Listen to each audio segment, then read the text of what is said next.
Olá! Olá vocês aí!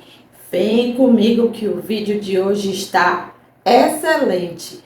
Pois muito que bem, meu povo, eu sou a professora Paula Devaniri, sou assistente social, tenho 20 anos de atuação, já permeei por diversas áreas, sou apaixonada pela assistência social e pela área socioambiental. Hoje eu venho atuando como técnica socioambiental, fazendo trabalhos em comunidades rurais aqui no interior da Bahia. Eu sou de Salvador e falo de Salvador. E convido vocês a se inscreverem no canal, a ativarem o sininho, a deixarem um like de vocês que faz toda a diferença e deixe o seu comentário. Você fala de onde você é profissional ou é estudante. No vídeo de hoje vamos falar sobre o quê? Sobre os direitos dos usuários do Centro de Referência de Assistência Social. Para quem está chegando agora e para quem já me conhece, pois vocês fiquem sabendo, eu já fui coordenadora de CRAS e já fui técnica social de CRAS também. Então vamos discorrer um pouquinho a respeito dos direitos dos usuários do CRAS.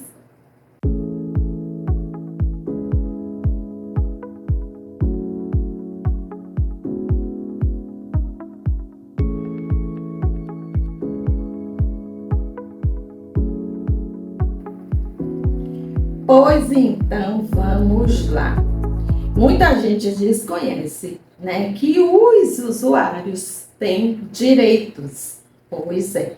E no vídeo de hoje vamos falar a respeito disso. Eu separei aqui que é importante a gente ter, né, essa concepção, essa consciência do que é o Centro de Referência de Assistência Social.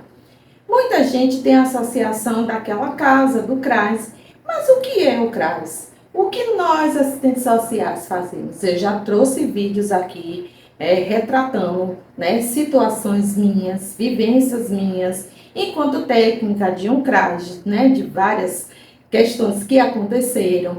Eu já fui coordenadora, já implantei 2 CRAS em 2 municípios aqui, né, no interior da Bahia, então eu já vivenciei de um todo.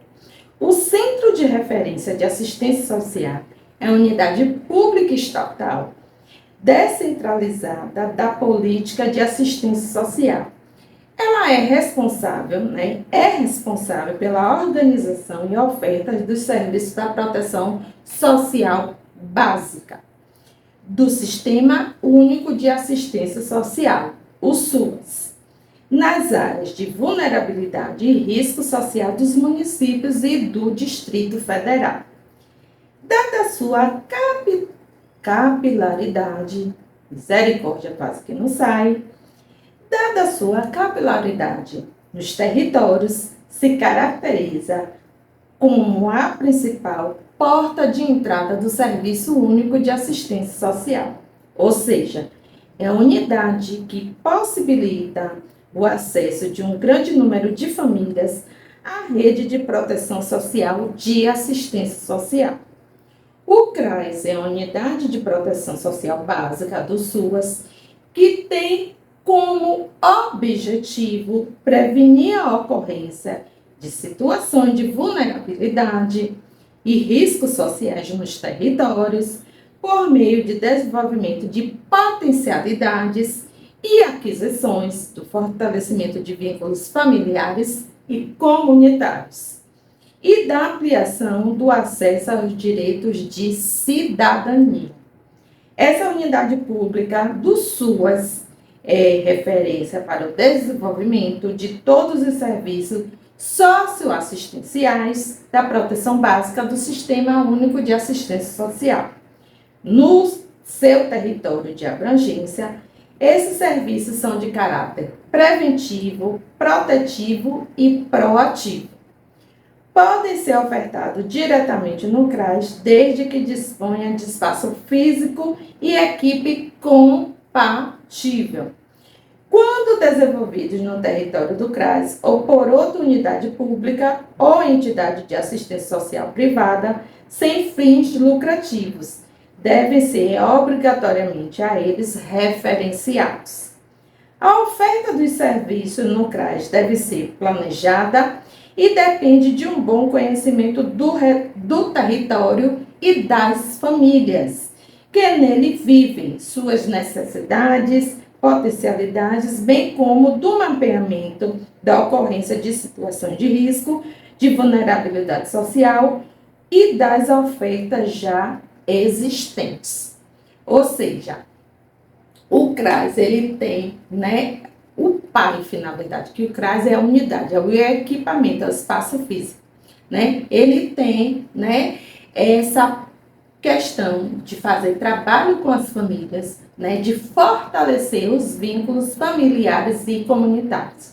E é imprescindível, né, que o técnico, né, principalmente os técnicos, o assistente social e o psicólogo e o coordenador também, conheça o território de abrangência do CRAS.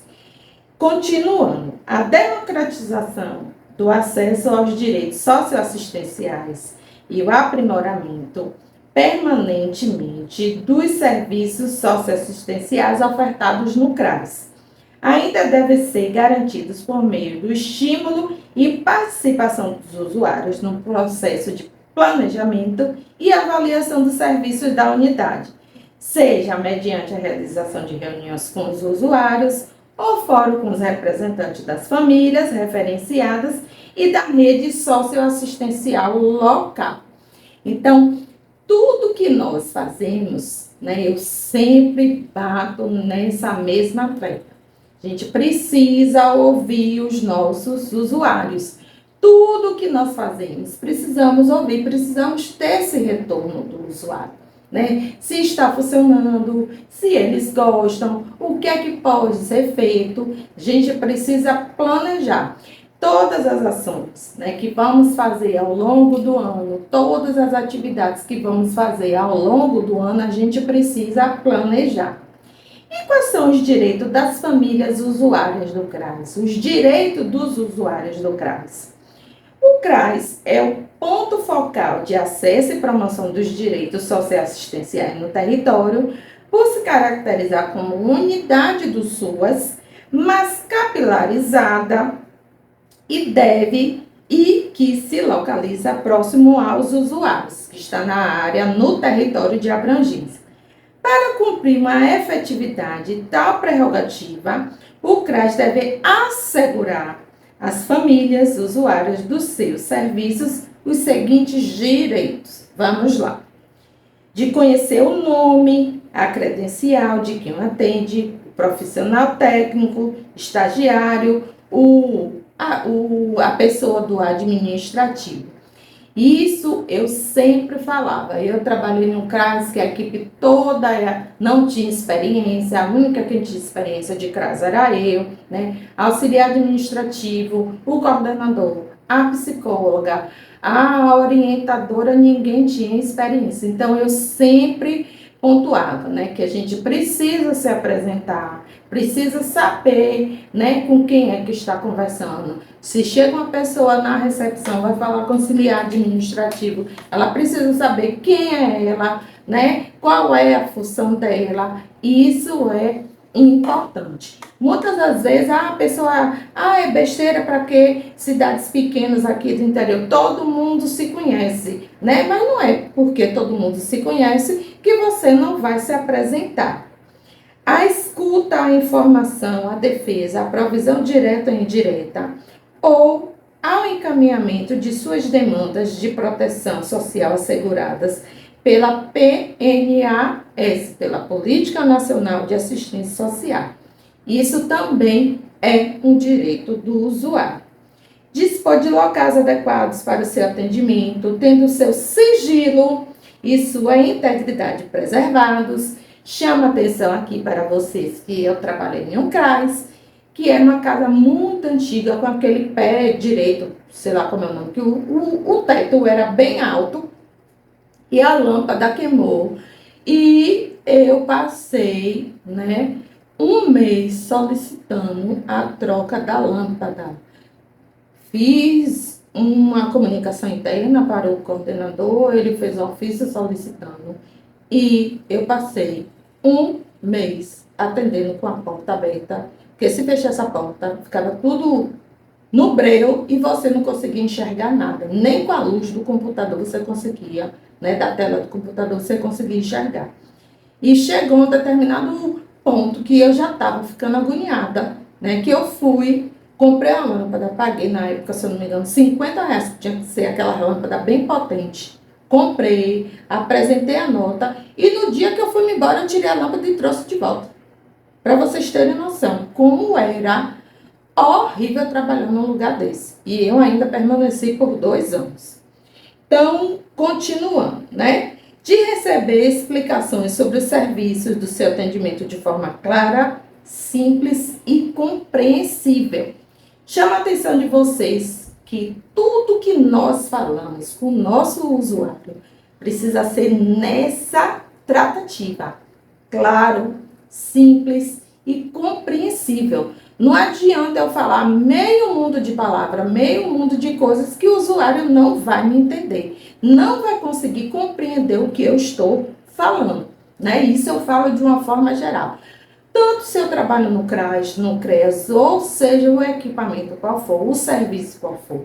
Eu hoje estou atuando na área socioambiental. Eu trabalho com comunidades rurais, né? Comunidades rurais com pessoas que têm um nível de escolaridade muito pequeno, né? Então, não adianta eu falar palavras difíceis, vir com um discurso todo rebuscado, se as pessoas não vão entender, né? E se quando tem a necessidade de eu falar uma palavra mais difícil, eu falo e explico o significado daquela palavra. Então, é de suma importância, né, que a gente tenha essa linguagem clara, objetiva, compreensível, né? Que tudo que eu falo, que o usuário consiga me compreender. E eu sempre gosto de fazer o quê? Ao final do atendimento, ficou tudo claro? Ficou alguma dúvida? Você conseguiu compreender o que eu falei? Sim. Pronto. Se não, repete-se tudo novamente. Continuando aqui, de receber informações sobre como e onde manifestar seus direitos, requisições sobre os seus atendimentos socioassistenciais. Muitas das vezes chega uma demanda que não é demanda nossa, né? Não é uma demanda do CRAS. Mas você vai fazer o quê? Vai fazer o acolhimento, vai fazer escuta, vai fazer o encaminhamento, caso tenha necessidade, e vai fazer a orientação onde ele pode buscar, né? Aquele atendimento, né? Quando eu atuava na Marinha, eu atendia, né, os militares da ativa, da reserva, as pensionistas, as pensionadas, os dependentes, e eu atendia uma grande demanda que não era da Marinha, não era da esfera da Marinha. Eram outras demandas, né? A exemplo de, eu atendi uma pensionista que ela queria saber referente à questão de casas, de unidades habitacionais para o filho dela, né? Então, ele não tinha vínculo nenhum com a Marinha, quem tinha um vínculo era ela, né? Mas era uma demanda que ela trouxe. Eu acolhi, fiz a escuta e fiz as orientações, né? Onde ela poderia buscar, o que ele poderia fazer. Então, é importante também até seus encaminhamentos por escritos, identificado com o nome do profissional, seu registro, o conselho ou ordem profissional, de forma clara e legível. Se eu for fazer um encaminhamento, precisa ser em papel timbrado do meu serviço, do meu equipamento. Eu vou datar, assinar e carimbar. Jamais, nunca, nunca na vida de vocês, como eu já vi nesses olhos, né? Encaminhamento de quê? Em um rabisco, em um pedaço de papel, né? E a pessoa fazia o rabiscozinho ali, né? Cortava o papel, entregava para o usuário e mandava o usuário ir buscar o serviço. Isso não é encaminhamento. Encaminhamento você vai utilizar, né, uma folha inteira, né, com papel timbrado do seu serviço, do seu equipamento, vai redigir, né, o que for necessário, o que for, né, de importância, vai datar, assinar, carimbar, grampear e entregar ao usuário para que ele possa buscar, né, o outro serviço. Até protegida a sua privacidade dentro dos princípios e diretrizes da ética profissional, desde que não acarrete risco às outras pessoas.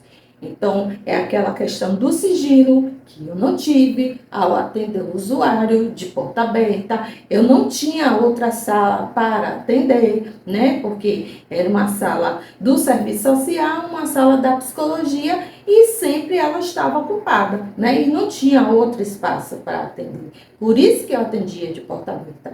Por mais que eu reforçasse a questão do sigilo, né? E todas as outras prerrogativas, né? Que cabia para essa situação.